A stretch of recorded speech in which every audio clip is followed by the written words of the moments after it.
Hello guys, today I come with a new video of Mcat series, that is a day in life of Mcat aspirant. So if you follow this schedule, you will definitely ace Mcat. So wake up at 7 a.m. in the morning. In this way you will utilize the whole day and can increase your productivity. Also in early morning hours, you get uninterrupted time to yourself. You can accomplish any task faster when you don't face distractions. So, this is the peaceful and quiet time to study productively. Breakfast is an important fuel to start your day.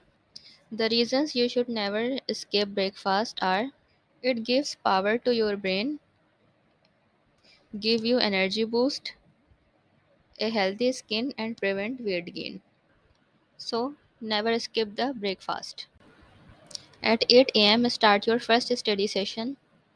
In this session, try to complete the most important task of the day because at early morning your brain works fast.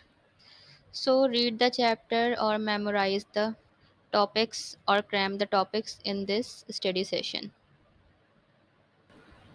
At 8, start your study session 2 at 3 p.m.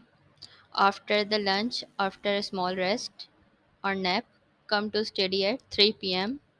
and try to solve the numericals or the questions of the topics you have studied in the first session of studying. Set the timer and solve the questions. In this way, you will know how to manage the time at the time of exam and try to complete one MCQs in 1 minute. At evening at 5 or 6 p.m., relax a bit, take your evening time, take your coffee or tea, socialize a bit, and then come to studying. It will keep your mind fresh. At evening at 5 or 6, start your study session 3 at 7 p.m. At this time, try to solve the past papers. Past papers help you get into the exam taking zone and really familiarize yourself with the kinds of question you will have to answer in the real exam. So the best way to improve your exam technique is to do as many past papers as you can get your hands on. Go to bed or sleep at 10 p.m.